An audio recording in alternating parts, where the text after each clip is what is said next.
Hi everyone, welcome to the Hearing Homelessness podcast series, where we'll be discussing local homelessness and the complexities of the homeless experience. My name's Alyssa Enns, and I'm the project leader for the Leamington Homelessness Project at South Essex Community Council, and I'll be your host for this podcast series.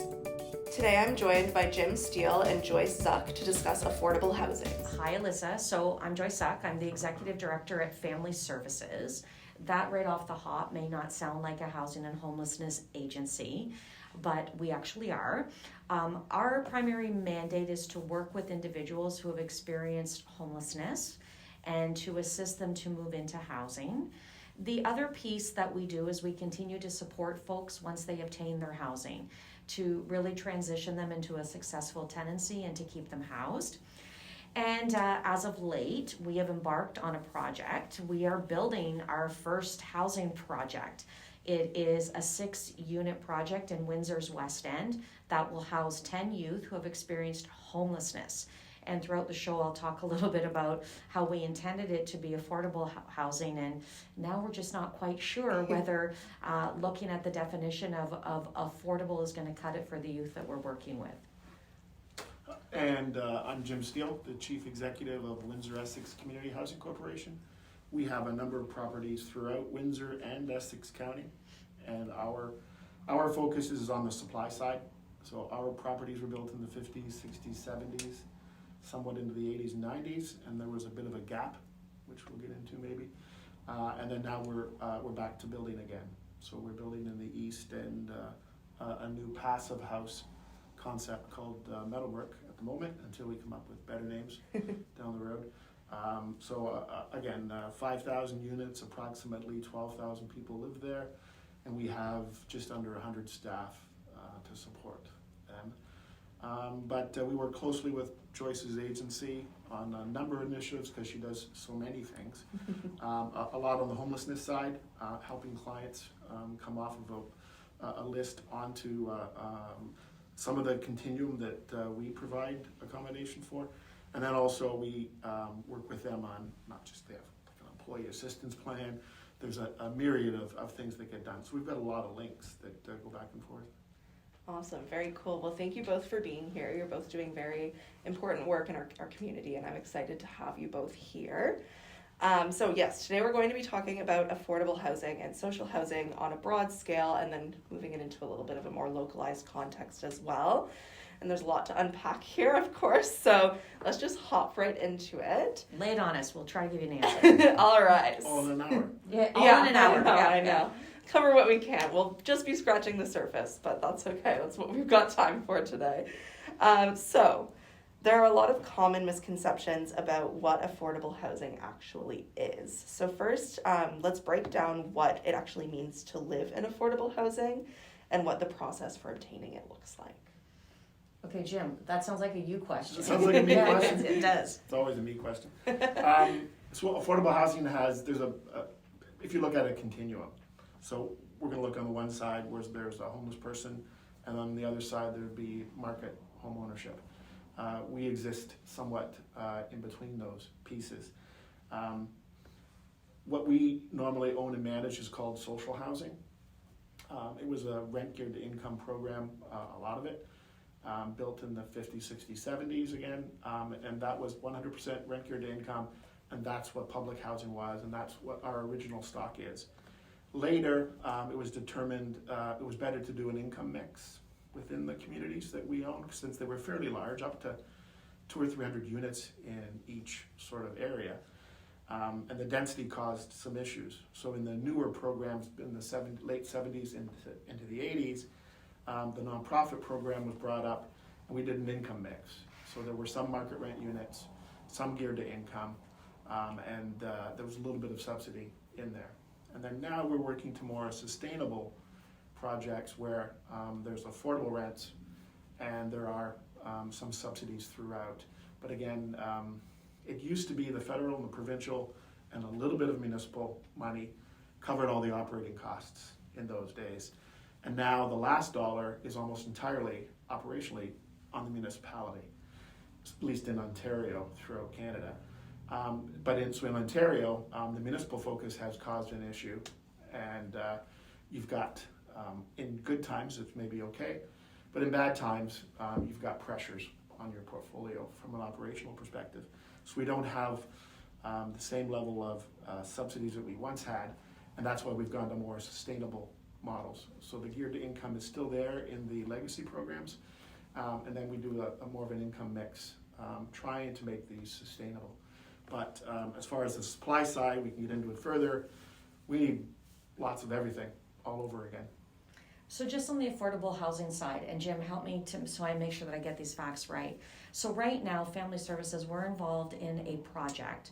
We receive funding from the province that flowed through the City of Windsor as the service manager for Windsor and Essex County to build what we classify as affordable housing. So we have signed an agreement that says that for 20 years, we commit to keeping those rents at what is defined as the affordable rates. And so those rates are set in conjunction with the Canada Mortgage and Housing Corporation, which says that the maximum rent that we can charge cannot exceed more than 80% of the market rent. Of the market rents. So the challenge here is that sounded really good 3 years ago when we embarked on this project, but when we look at how much that rents have gone up in our community in Ontario, right across the country, because of the supply issues, when we look at what becomes defined as an affordable rent is no longer affordable for an individual who might be in receipt of Ontario Works or the Ontario Disability Support Program. And that is exactly the group of individuals that we're seeking to house.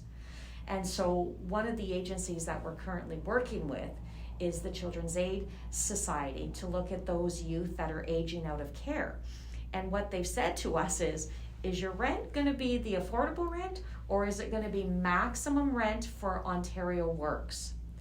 And really, the agreement that we signed is that it would be affordable rates. So we have to look at what the market rents are and charge no more than 80% of those median rates in our community. However, no, the youth that we want to work with, they can't afford that. Mm-hmm. And that's the real challenge. So even though here we are intending to do the right thing, we're really going to have to look at our project now. Yeah, even with Ontario Disability, the ODSP program, tenants that live with us have a hard time even when it's rent geared income.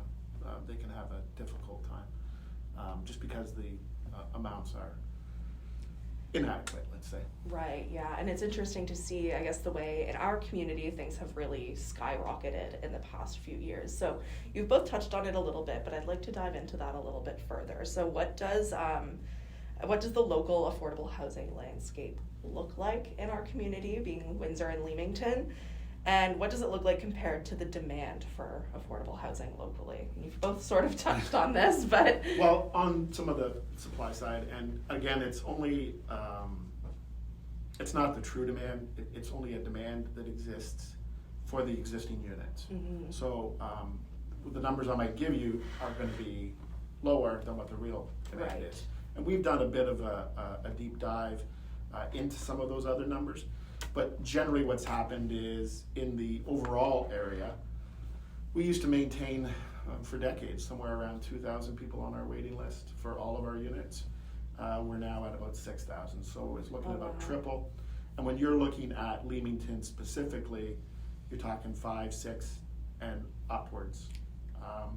Homelessness that maybe wasn't thought of is even existing in Leamington some years ago. Mm-hmm. As these market prices are going up on homes, what you're looking at is people are going in and renovating them and starting to rent them out. Right. And they're not renting them out at the rates that I rent out at. Exactly. And what's happening is a lot of people who were able to avoid homelessness are being forced into a situation because you're the landlord, you've just renovated this home, you want to rent it out at a higher rate, so that person who had the affordable rent is now being pushed out. Mm-hmm. And there just isn't that next place to go to. So on the continuum of housing, there's been some stopgaps that have occurred that, well, you can't get past that now because it doesn't exist. So when, I won't tell you how old I am, but when I was growing up and I was looking at a house, if it was, I don't know, we're talking mortgages amounts now that are crazy. So when you look at my daughters, you know, one got a really good deal because she lives in Nova Scotia. The other one's in downtown Toronto, and that Oof. we're talking hundreds of thousands of dollars in a mortgage, and I'm looking at it going, it doesn't even compute. I mean, my dad bought a house for $20,000. He thought that was crazy. Yeah. I buy a house for, you know, $100,000, and then, you know, my kids think, well, that would be nice to have. Mm-hmm. So all of these things have gone on, and how do you then get out of these things? So Leamington has some unique issues, and again, there's a seasonal worker piece. There's also just as the growth has happened and the housing prices have gone up and the rents have gone up, and if you look at our stock, again, this is my crackpot theory a little bit maybe, but it's kind of a trickle up. What's happened was we had the 50s, 60s, 70s, and 80s where the government had built all kinds of stock, and it sort of kept the stock at the base. So people who really needed it always had it, and you didn't see a lot of the issues that happened. And then in the 90s and we call them the zeros, I guess, and the 2010s, there wasn't a lot of building going on at that time. And what's happened is things have gone kind of crazy. And I think a little bit, there's a lot of reasons into it, but a little bit is you don't have any of the stock. We stopped building to support that. So you've got the waiting lists go up, and the home ownership things are going crazy, et cetera. So it's time to regenerate some of our portfolio. Yep. We're looking at doing that now. We've got a lot of single family homes, and it's designed in the 70s, and maybe that was a good thing we had the single family homes. Maybe it's time that we take those and put those into help people that are looking to buy a house. Right. And we have several hundred of those. And we're looking at land banks and programs to make these available. These are longer term vision pieces. We don't have a lot of that in the Leamington area, so we're looking at how do we fit into that market, how do we help out. When we build new stock, again, we are building income mix now, so we can help a little bit of each of those. But the numbers we're talking about, we have to get building now. It's like 2 years out for almost any build that we're looking to do. There's some rapid programs that Joyce and I both have been working on, and they're 12 months. And there's some innovation happening in there. But anyway, that's sort of where we're looking at lists. I would say if it's 3 times in Windsor, it's 5 times gone up in Leamington. Wow. And just let me jump in here, like one of the things that Jim has referenced is that we have something called for Windsor and Essex County, and it would cover the Leamington area too, the Central Housing Registry. And this is it's a waiting list process where individuals can apply to access the social housing portfolio. And as Jim had said, right now there's it's almost 6,000 folks that are waiting on it. What we know is that there aren't 6,000 individuals who are absolutely homeless right now. Yeah. But what that tells us is there are potentially 6,000 individuals in our community who are paying more of their income towards their occupancy, towards rent and heat and hydro, than what the industry tells us they should be. Right. So if you're paying more than 30% of your income just to keep a roof over your head and some heat on, or not in this weather, maybe a little bit of a fan going, that means that you have less money to spend on food and on your other basic needs. So it's really important for your listeners to think about that, especially in the context of what we're experiencing right now with inflation and the high rates of the increase of like food. Sometimes gas isn't always the number one thing that the folks that we're working with are concerned about, because they are users of public transportation if they live in a community that has that. So it just means that people have less money to access their basic needs. And you know what Jim is speaking to the fact is that locally here, we're not seeing any social housing units getting built other than the work that the Windsor-Essex Community Housing Corporation is doing right now. And that is a real challenge because there's clearly a need at that end of the spectrum. There's a need for affordable housing. There is a need to quell the increase in prices in the private market homes so that first-time home buyers can get into the market. So right across the board, there's tremendous amount of pressure. From my point of view, one of the things that I talk about is this whole movement towards housing becoming a commodity. It's just like any other type of investment. You would make stocks and bonds, and we've really lost the view that housing is a basic human right. Yeah, it's a tough market out there, and with everything having gone up on the rental side and on the home ownership side, the ones that get squeezed out are those less fortunate, and it just compounds it. And it's even things like support. So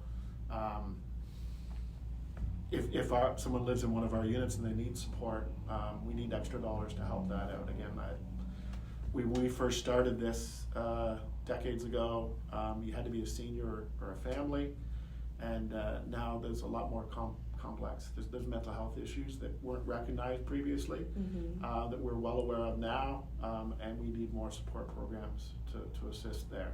So again, there's some targeted pieces that you can do in some of these areas, and we work on some of those in our new builds to try and make that happen. But there's a lot of partners out there that are willing to help us.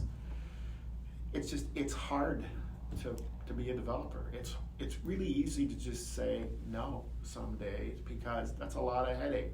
Yeah. Joyce is finding out just a little bit. So I mean, we're a big enough company that we can go out and we can acquire some resources, and we can build a 150 unit building with a big municipality here to support us. So it's a little bit easier for us. But what a lot of our programs that exist out there were created by little nonprofits that built 20, 50 units.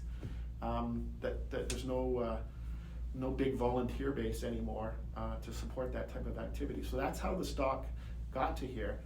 How the stock is going to get there when we've had a 30-year gap is now the issue. So a lot of it is we're willing to start these things off and get there. I'm very impressed to see Habitat for Humanity, and I believe it's in the Leamington area, doing a 3D print.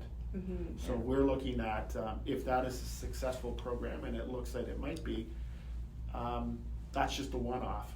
How do you keep it going? How do you keep it in Windsor, Essex? For sure. How do you recreate some of those things?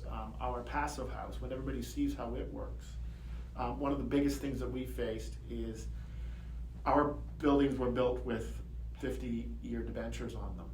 So no one really thought, 50 years out. So now they're all paid off. And so we have to look at how we can work on these things. But these buildings are such long-term initiatives, is who's able to do that. Right.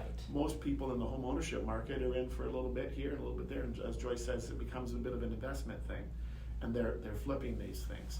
Whereas you're looking at us, we just like to be the nice, slow, easygoing housing company that just is there in the background and gets things done. So again, you got a crazy market out there. You've got us trying to fill a void, and a lot of the void has been gone because people really weren't interested. But I am encouraged in that even in the provincial election and in the last federal election, and I'm sure you're going to hear it in the municipal elections, is the word housing is now out there. Everyone's talking about it, yeah. So they all want to do it. Yeah. It's a matter of, but well, it's a matter of spending the money, because it will take a significant investment. And again, we use the word investment. And if we start to look at housing as a basic human right, I think that pushes the agenda a bit harder. One of the things that Jim has referenced to, I'm glad you brought up those 3D homes in Leamington, because we're fascinated by it. Maybe we're not as familiar with the passive housing that Jim has built, but it's fascinating. We're building housing out of shipping containers. The other challenge that we have is that things like the Ontario Building Code and local planning departments aren't necessarily current with some of the innovation that is a possibility out there in housing. So when the building code was first structured, they never thought that we'd be building housing out of shipping containers or by using a 3D printer. So there are lots of folks who are trying to address the housing shortage by bringing forward some innovation, but we do need the legislative process to keep up, because that's another critical way that we're going to get more housing built. And hopefully you're seeing some of that. You're seeing that some of the red tape is getting out of the way, and even on the program end of it. The National Housing Strategy, and again, we have to talk about this in more than just the local political cycle. Right. This is like we're doing a 10-year homelessness and housing plan. Yeah. The federal government has a national housing strategy.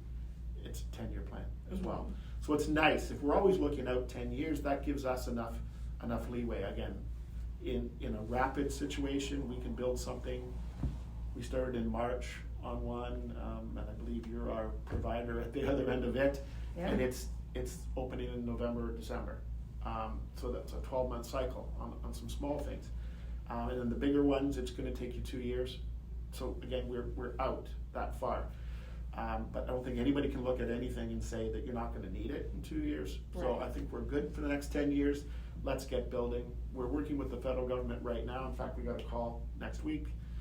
What has been very eye-opening is Canada Mortgage and Housing hasn't been in the same business or this type of business for a few years. But they have come in recently in the last 5 years. Now they're back in the game, and now we're starting to build again, and they're giving us the opportunity to say, well, what worked with the program, what didn't work. Mm-hmm. Gladly raise my hand and say, okay, there were 12 things that were really, really good, but these 6, it really hampers me from building another building.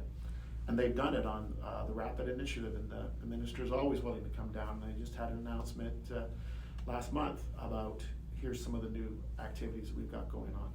So there's a lot of things out there. We've got the local interest. Mm-hmm. Our board is excited, and it's made up of Windsor and Essex County people.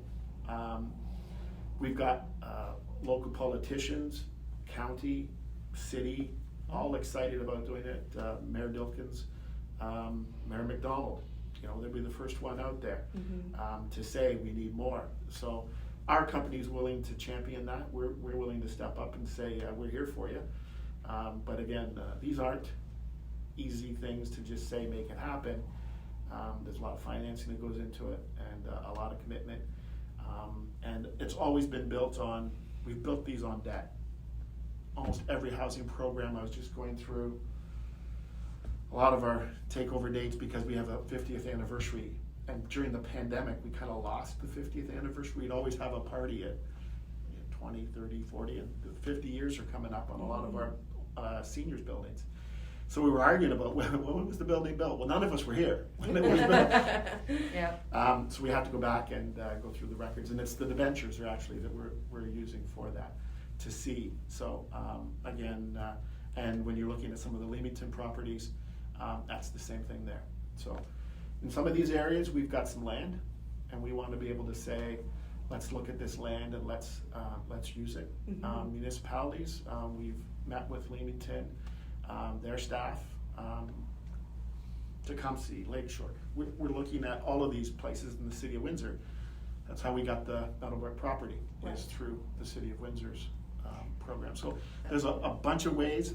I think we need a land trust to sort of scoop some of this stuff up and make it available to not just our company, but to providers that want to help. Right. Because you need more than one provider. Mm-hmm. You need more than just us doing the building. Yeah. We need all those 30 other providers that are out there starting to do it. And maybe the private sector will come back. I've heard it since, 1982. Yeah, we're just waiting to see And that happen. we're waiting for the private sector to do the building of the affordable housing. And let's be honest, they're gonna build what is making them the most money. Right. And our buildings aren't making them the most money. So, Fair enough. So just to maybe jump into this is something that's specific to Leamington. If we want to acquire more housing, build some more housing in Leamington, we need municipal governments to not only be on board with the concept, which they fully are, but we need to make sure that the infrastructure is in place. So making sure that we have sewer capacity, Mm-hmm. that they need to be looking at their zoning regs and their so that we're ready when the dollars come down.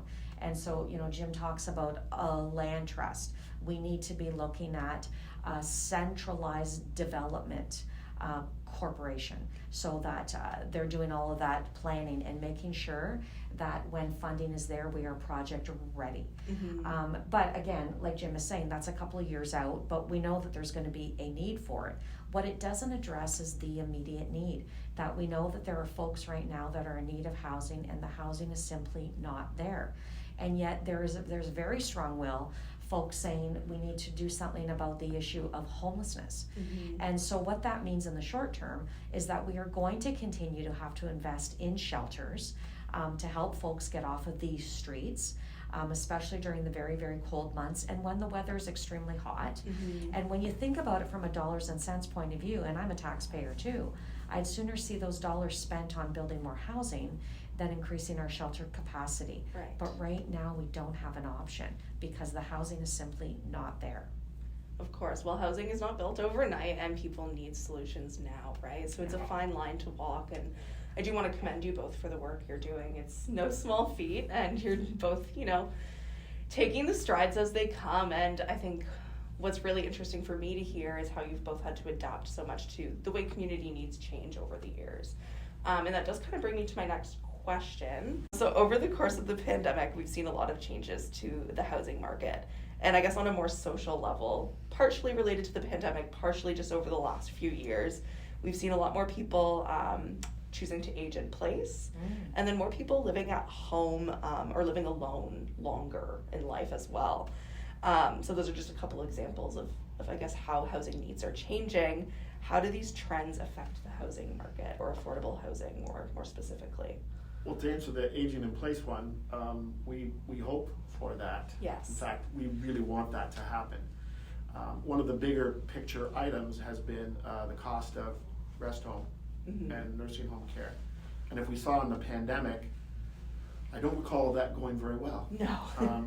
I was just going to say that. Yeah. So now I'll just use our parents, my wife and I, and in our situation, it was a lot of resources, but they each live in their single family homes, and they never got COVID. They survived quite well in it.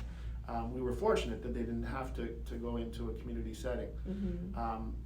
A lot of it is when we're doing these comparisons to other countries is, can we improve some of these things? Yes, we can. My dad was in a rest home prior to the piece, and we've all had these community situations, and there's times where you need that support, but if you can get that support into your own home, that's what you prefer. I think that's, maybe you're too young to be looking at that right at the moment, but that's what we all want to have. If we want to be able to say that I'm just going to stay here. I don't want to leave my garden. I don't want to leave this, and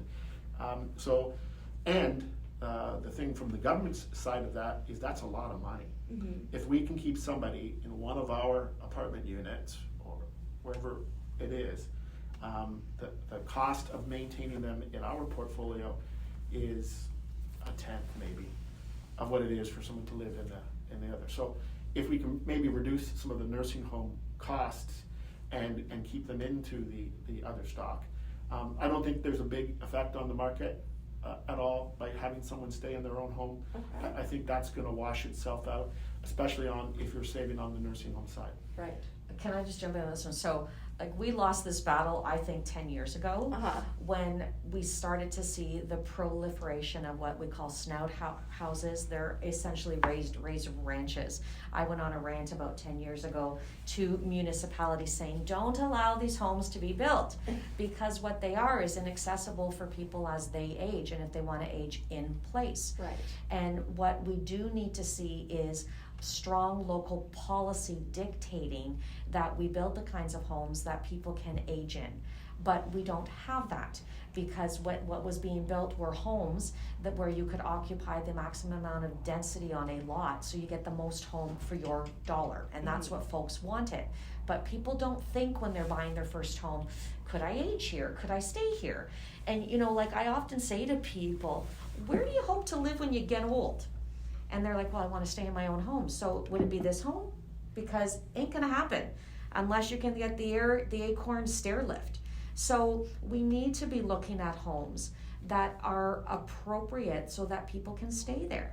And the reality is that's not the type of housing that we currently have. Now, it just so happens that the house that I live in South Windsor is, you know, was built in the late 50s, and it's a bungalow. We bought it as a starter home and thought, hey, this would be a good place to age in.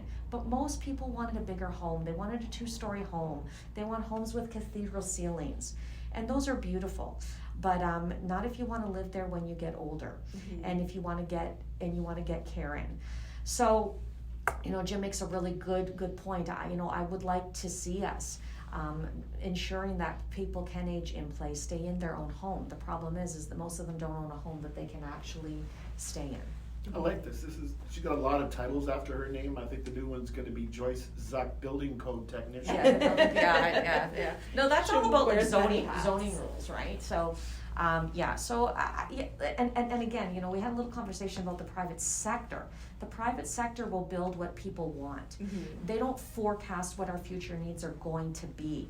That's what we need government for. So that's why you need good government policy to dictate the kind of housing that's going to get built so that they can forecast down the road. Oh, the other point is, you know, I was listening to the news this week, and they're talking about how our population is aging. And, you know, very, very soon, more than half of the Canadian population is going to be a senior. So do we have the housing to meet that need? So what it does is then it drives folks to have to move out of their own homes. So I don't know what that effect will have in the market. Maybe they'll all move out. There's not long-term care beds and rest homes enough to supply that need. So I don't know what's going to happen, but I think we lost that battle a while ago. We need that new entity to provide the support to the people in a more mobile setting. Right. I think a lot of the innovations are out there. I think we can do a lot of them. Yep. When we're building Meadowbrook, one of the things we've always said to ourselves as we were looking at it was, wouldn't it be nice to change that bachelor unit that we needed back in the 70s, in the 90s, wouldn't it be nice to make it a 1-bedroom? Right. We can do that. So when Middlebrook is being constructed, it's all set up so that if we want to take some of the bachelor units that we built, we can convert them. That's great. But that's speaks to the pieces that Joyce is talking about. I know there was some accessibility people. I mean, we think Meadowbrook is really at the highest end of accessibility. But what's really nice is you get challenged. Well, it's not 100% accessible to the definition that a local group wanted. Fair enough. It's nice to get a little challenge to it every now and again. But again, these are the things we need to look at. We need to think about that. You look at our buildings over here. You can see the apartment building. Just to get out onto the balcony, if you're in a wheelchair, there's a good lip about that far down. So it's nice to have the balcony, and it's really a wonderful thing on a spring day. But if you're in a wheelchair, you're not going to get out there. So how do you build your building into the future and get ready for some of these things? So I think a lot of it is what we're looking at is our portfolio built in the 50s, 60s, and 70s needs a lot of these things. The federal government has said to us, we've got a big grant to work on the existing programs over an 8-year period. We have to do an accessibility component in there, and we have to do an energy management component. And that's why we're looking at, we've been very good at saving energy, putting solar panels on. Accessibility we haven't been good at, and now we're getting the funding so we can do some of these more innovative things. So, but we're looking at that, but a lot of it I think is, I might disagree slightly with Joyce. Builders don't build what people want. Builders build what builders want to build, But and that's then true. people I are agree. stuck buying it. Right. So yes, no, we would Yeah, I all do agree, ban the yeah. raised ranch, and we would make communities more walkable. Look at a real estate listing and look at the walkability index, and you'll be. I can't, you know. Where's my grocery store? It's Right. nowhere near here. Right. So I think there's a whole bunch of things that we need to do as a community to come around those, and then there's communities all throughout. So. Did we answer any of your questions? I don't know. Yes, I no, don't I know, think. Alyssa, did we get to it? Yes, you did. I think time's going to tell what's going to happen with the housing market and these pieces, so that's all good. We'll just wait and see. You did answer that. And then what's interesting, what I kind of gathered from that as well, is this whole sustainability piece of making sure that the housing that we're building is actually, A, sustainable to stay in long term and also affordably or sustainable in terms of affordability, I guess is the way to say that. So making sure that you can keep up with heating the place and all of these things. So I just thought that was an interesting theme throughout. So yes, you did answer the question, no worries. That is the passive house, just to sort of on it, is it produces such a low operating cost for us and for the tenant. Mm-hmm. So you could be in one of our units somewhere else, and if the price of gas goes up and electricity goes up, you're in a lot of trouble because the factor that you're going to pay on that is quite high. The amounts are so low on what we're using at a thing like Meadowbrook because of the passive house concept that we're going down to it. I don't want to use a number, but it might be $40 your entire utilities for a month or less. Oh, wow. So we know that the people that are coming in, whether it's Ontario Disability and some other programs, and whether you're just Alyssa with your grand job and you want to live in our building, your utility costs are going to be way down, and that's way better. So a lot of it comes from, if we could have built the stuff that we're managing now, what would we do? We'd make it cheaper to run into the future. And we'd make it more flexible, and we'd make it more accessible. And think about all the technology that's available now that wasn't available 50 years ago, right? Though they did build solidly 50 years ago, like those buildings are rock solid.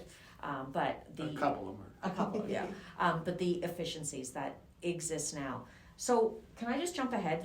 You may ask a question about this, but one of the things that it's important to talk about too is the opportunity for private homeowners to exploit that asset, to exploit their commodity, to contribute to the increase in housing stock. And so there are a couple of municipalities in Essex County, Windsor and Amherstburg, that allow for what we call ancillary dwelling units built on their property. Now, there's some challenges around it because they have to be a detached dwelling from yours. There's maximums and minimums around square footage. But to build rental property on your property could be a really powerful way to help folks get into the home owners market. But it's also a really good option for people as they want to age, because most of these units are one story. They could be in the proximity to a family member who can offer care, and we really would like to see folks start thinking about that. Yeah, that's very interesting. That's a really, cool sort of innovative solution that's happening, and we will talk more about those later. But I'm really glad you brought that up because I think it ties in really nicely with that aging in place piece as well for people to consider. So I think that's very cool. Switching gears a tiny bit for this next question. We talked a lot about affordable housing and what the market looks like in these pieces. It's clear that our region has a greater need for affordable housing than what exists currently, at least. And so I was wondering what some of the major challenges around building more housing that fits the needs of our community are. And you've both sort of touched on some of these challenges, but these major challenges and barriers to building more. Well, can I quote Jim Steele here? I love this. So I used to go around a few years ago and talk about housing ends homelessness. And then Jim Steele called me up one day and said, no, Joyce, it's housing with supports ends homelessness. Yes. And he's absolutely right about this.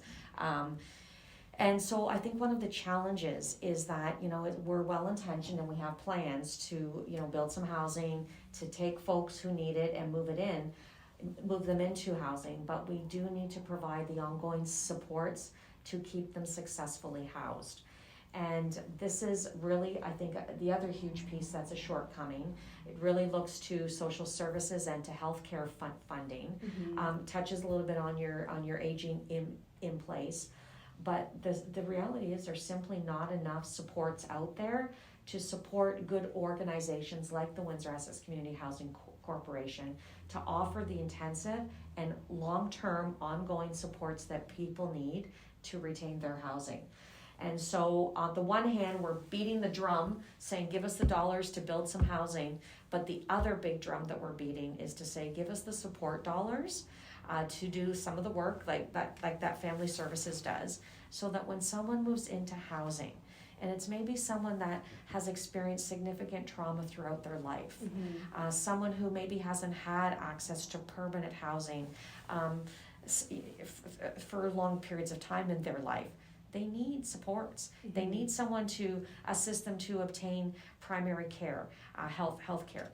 They need someone to assist them to become a good tenant, how to clean their unit, how to maintain their unit, to get connected to the community, to go grocery shopping, to develop healthy relationships.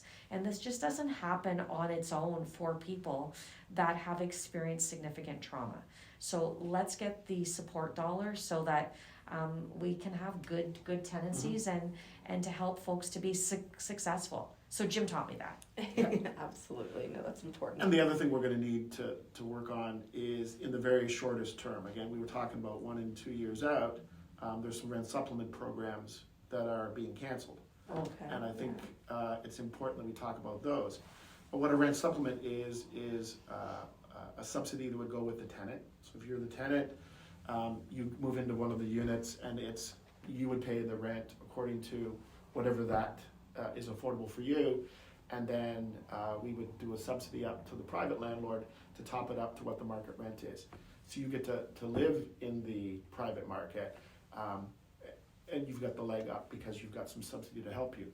There are existing properties out there that we have deals with that are expiring, and now we have to give up some of the other units that we have in our existing portfolios because we need to find them a place. Right. So it's a very complicated process.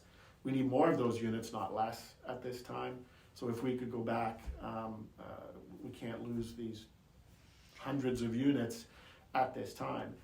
It's a nice program to have in your back pocket, but it's a program that's never really popular at the right time. Right. Rent supplements are, private landlords want to make deals with you when the market is very bad and there's lots of vacancies.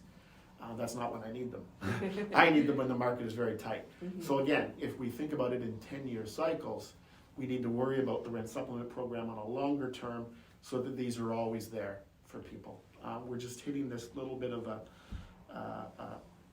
a bad swing right now where the provincial government has let these expire, and we need them pretty badly. And in the short term, until we build the social housing that's needed, we need the rent subs because the only option for an individual is usually a market unit. And the only way they're going to afford that rent is through a supplement. Right. So we need them. And if the government wants to do something quick and fast, make sure that they extend the programs that are expiring. Double them as well. And double them, Let's yeah. vote for that. Well, there's an election coming up. Yeah, Let's there's ask an election for it. coming. Yes, it doesn't hurt to ask. Yeah. Well, that's actually a great segue into my next question as well. So all of these concepts, I think, to us make sense and maybe don't to some of our listeners, but rent supplements, social housing, affordable housing, what are the distinguishing factors between those concepts? So how's affordable housing different from social housing? The social housing is essentially it's supply side. We're the owner. We own the supply of it. There's a waiting list that Joyce talked about. We go to the waiting list, and here's the top people on the waiting list based on bedroom size that have applied. Often now, with 6,000 people on the list, it's a 4 to 6 year wait. So you're taking someone who's been there for 4 to 6 years, then you offer them the unit, that they get the next unit. That's what currently social housing is about. We've got some other mixed programs where there's market rent units in there as well. So it meets that criteria and helps keep the buildings affordable, almost sustainable. And then affordable housing is 80% of a median market rent as determined by Canada Mortgage and Housing Corporation. And how do you make that work? So we've got a lot of our buildings, a lot of our units in the newer buildings are structured that way. Okay. So rent geared to income is kind of a dinosaur that exists, and we don't want it to really go away because it is a nice base of support. But if we're building more social housing, what's happened is since the late 80s, very minimal social housing has been built. Okay. So now what would happen is if we've lost that gap, again, that's the trickle up theory that I'm looking at here, is if we can keep most vulnerable people housed, that will make it a lot easier for the other people in the rest of the market. We're Canada, that's what we've been good at, is looking after the most vulnerable and by providing them the supports as well. Again, you can't get there that fast. That's why you need what's called rent supplement, which is we just make deals with the landlord. So there's a building over there. We make a deal with them and said, look, we need to put in 30 people in your 200 unit building over from our waiting list. We make them a deal, and those 30 people get a place. But we're talking about homeless people who have the support needs. So there's a range of, some people can just move in and everything's fine. They just needed that little bit of economic help. Mm-hmm. But there's others that, again, there'll be a couple of tries, different ways to do it, different supports. And as we know, a certain building might work and a certain building might not. For sure. What's nice about the program that our partners can run is, I used to always joke, maybe sometimes the best thing for me to do would be to kick somebody out so they can be eligible for Joyce's program so they can come back in with the supports. Yeah. That's a bad way to look at it, but that's almost what we get stuck with some days because of this lack of funding on the support side. Right. It's a loaded boat for sure, but I appreciate both the work you guys are doing to make that happen. And it's not entirely related, but sort of segues into my last question as well around solutions and things that we can be offering. So are there any innovative solutions in the realm of housing that could be adopted in a local context? I think we need more dialogue on it, whether it's to deal with whether it's not in my backyard, you don't want to build those back there, is let's talk about them. Let's get out there. So let's have more dialogue. I think it's happening now. Mm-hmm. I've never heard the word housing so much in a favorable sense. You've become really popular. You get invited to a lot of housing parties And now. I usually try to hide all the time. Yeah. But I think that's what we need to have. And we need to have the politicians out there leading it. So whether it's Mayor McDonald, McNamara, the county, and Mayor Dilkins, who's done a phenomenal job in helping us. When we look at Meadowbrook and the little pieces, when you go back and see how it was constructed, the financing behind it and everything, and we're building it during a pandemic, it's like, wow. The good thing about the pandemic is you got a moment to sort of stop and look and plan and see how your plans are working while everything goes to heck around you. But again, we need those politicians, but we also need dialogue at the other end with the people that are in the communities. What are they looking for? So what do you want in a new community that's being built? It's you want grocery stores. You want farm to table. Do you want, there's more vegan pieces. There's, Leamington's perfect for helping out on some of those items. What do we need in that realm of how do we make this a better community, relying more on local resources? And we've got a lot of the things there. And we still may need to go outside if you need an electric car. I think we've even got that covered off now. Yeah. But there's a whole bunch of things that can be done on that housing thing. But housing is just that block that's part of the community. I was once told when I came here in 1994 that I had all these big blocks of buildings, and then there were all these people. My job is just to manage how to get the people into the buildings. And my first assessment at the end of year one was, I need to change my buildings a little bit. Mm-hmm. Yeah. And they were built our portfolio was built for big families, 3-bedroom units years ago. Yeah. And we need to adjust the portfolio a little bit. So we're working on that. Stay tuned for future plans on that from our company. And we need more innovative partners along that, not just on the housing side, but on the support side, to be more portable, to be, and I think there's innovative models out there, but unfortunately it all starts with money in the first place. Of course, yes. Yeah, no, Jim said it extremely well, and I think the only thing that I would add is, one of the lines that I use now is that housing is everyone's business. And, we need governments to be stepping up to continue to provide the dollars to build the housing that is needed. We need to see those support dollars, as Jim has spoken about. We need to realize more the opportunity for existing private home owners to exploit that resource by maybe building ADUs to assist for things like you mentioned about the aging in place for seniors. but also for opportunity to create some rental spaces at the affordable end. We need to locally here, Windsor and Essex County, Jim spoke to the land trust. We need to look at that. We need to look at a local development corporation who is getting projects ready. And we need to look at the private sector too. So what can developers do? How can they be part of the solution? And yeah, Jim's right. I chuckled. They're going to build what they want to build. So if we have to adjust our like zoning rules, and if we have to look at like planning guidelines to help them along to make the decisions that are needed, that's one way that we can start to move things forward. But really, it's going to take a community to get the stock built that we need. Even the education piece that you're doing through this podcast, it is critical. I must get asked 100 times in any given week, like, what happened? Why do we have a homelessness problem now? And when you say to people, there's simply not enough spaces for all the people to live in, they're like, what? And it's true. So, like, once you say that to someone, like, folks in Canada think that's unconscionable, and they're right, it is. So what are you going to do about it? Exactly. Yeah. I think we need to continue to train people to get back out there into other areas. We've always said that in housing, if we could just, when we all move along, we move into healthcare, we move into other positions, and let's see, our contribution was, my chief operating officer always gets a new job and always leaves me. And our last chief operating officer just went to the city of Windsor. Okay. And the nice thing is as he gets over there, so we're pretty close to everything, but it's nice to hear him when he's only been over there for a few months, and I had lunch with him last week, to hear him say, I'm very impressed with the innovation on the homelessness side.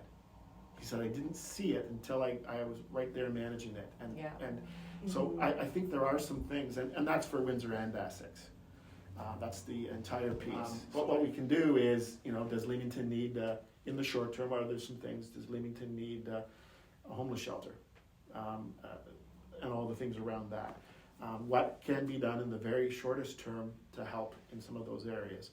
So I think a lot of it is just, again, that's what we're talking about is the dialogue, how to spread that out, how to get people out there.